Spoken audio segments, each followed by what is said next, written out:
you're about to see is true. The names have been changed to protect the innocent.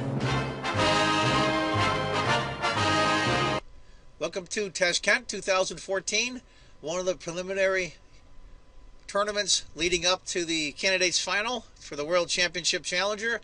It's in a series, a FIDE Grand Prix series. A lot of great players in here, but especially for me is my buddy Carl Nakamura is in it, and I hope Carl does well.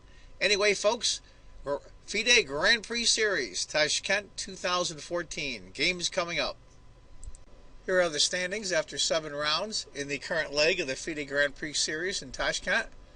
Andreikin from Russia and my buddy Carl Nakamura from the US are in first with 4.5. Jobava, Vasiligrav, and Mamedyarov with 4 in second. Rajabov, Caruana, Yakovenko, Karyakin with 3.5. Giri with 3. And Kashmanjanov and Gelfand with 2. So far, that's the results through round 7. Go, Carl. Alright, folks, John Cordisco back again. Another game from round 7 in the current leg of the FIDE Grand Prix Series. This one from Tashkent is between Fabiano Caruana, who's not doing too well this tournament, but set the chess world on fire in St. Louis at the Sinkfield Cup, and Boris Gelfand, former World Championship Challenger, as black. Let's get through it. It's going to be a Nimzo Indian. Boris is not doing so well in this tournament. Bishop, Queen, pawn takes, Bishop G5, H6 to kick the bishop. Now, this is where you see a lot of us amateur players. The computer calls for Bishop to H4. Bishop takes F6 is pretty close in score. A lot of us would probably go to H4. Fabiano decided to take. Queen takes E3. Now, black has the bishop pair, but this is a good bishop right here. Really good bishop. See how it works out. Castles. A3 to kick the bishop. Bishop hits the queen. Queen blocks. Bishop takes. Pawn takes. Bishop takes. Queen takes. Whole bunch of trading going on there. C5. Open it right up. Go right after his center. Knight D2. Knight D7. And castles. So here we are. All 4 bishops are gone. 2 of the knights are gone. And 1 pawn each. Not much left here already. Hopefully this won't draw. I'll have to see how it works out. Queen comes over. That's the computer move. Number 2. Well, now it's number 1. It's going back and forth. Rook A, C8. Actually, I think that makes more sense. But Boris decided to go Queen C6 and then A4 for white. C4 was a better call, I think. A4. Rook comes over. I'm surprised he didn't use the A rook instead. It calls for C4 again. Rook over.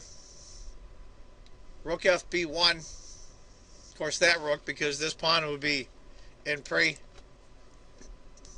Rook C7. And Boris wants to double up on the C file. Excuse me. A5. Stopping the advance of the pawn. Rook A C8. Boris doubles up. H3. Getting some loot for your king while you got a chance. It's out of curiosity. Let's see what the computer thinks. Computer likes H3 as well. Rook B2 and Rook A2 are all pretty much the same in score. F3. There's a whole bunch of moves in order. H4. It's amazing how these guys have the little simplest moves like H3 and it agrees with the computer. Great players. All of them are. Knight to F6. I like Knight G3 myself for a bunch of reasons. In this square especially. Queen E6. Now you notice he doesn't push. That would make this back pawn very backward. Pawn takes. Knight to e4 first. Rook takes c5 seems to be the move. Knight to e4 is a very close second. Now it's going back and forth. Knight to e4 is first. Knight takes, pawn takes, queen d6. And queen had gone to d4, rook d7, queen b4, and then queen e7. And that pawn is doomed no matter what. After queen d6, queen f5, doesn't want to trade queens. Rook a4, to go after the e-pawn. Rook takes, and this is where I think Boris miscues. Computer calls for rook takes c3, which makes perfect sense. a6 a close second. He took rook takes a5, and immediately the score jumped. Rook takes, queen takes, rook takes, queen takes. I think Boris miscued on that one. Those who are wondering what would happen if king had taken f7. Queen checks, king, queen takes, queen a1, king h2. It's not doomed for black, but damn near. After queen takes c3, rook takes a7, king h8. Well, is black out of the woods? But his king's backed up in the corner. Rook f7, rook e8, queen gone to c1 check. After king moves, queen c6, queen g3, and that's pretty good for white as well. Rook e8, g4, king h7. Computer has suggested maybe queen e5, and after queen d7, rook b8, king g2. That's pretty good for white as well.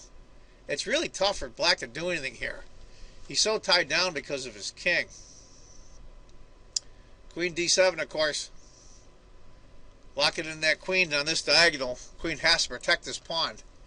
Rook b8, queen f5 check, king g8, rook a7. Nice.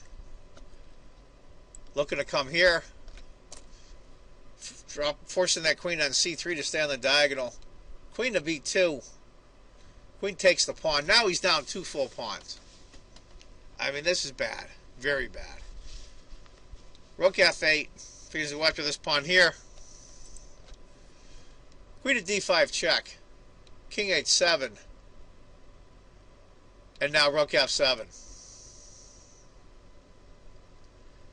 And that's where Boris Gelfand, former World Championship challenger, resigns. After rook f7, rook b8, king g2, and black's just doomed. Just doomed. Anyway, folks, that's another game from round 7 of the current leg of the FIDE Grand Prix Series in Tashkent. I hope you enjoyed it. Kind of a short video, but there wasn't really much here to work with.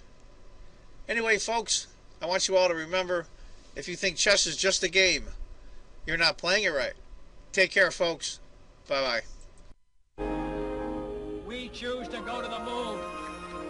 We choose to go to the moon. We choose to go to the moon in this decade and do the other things. Not because they are easy, but because they are hard.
at that.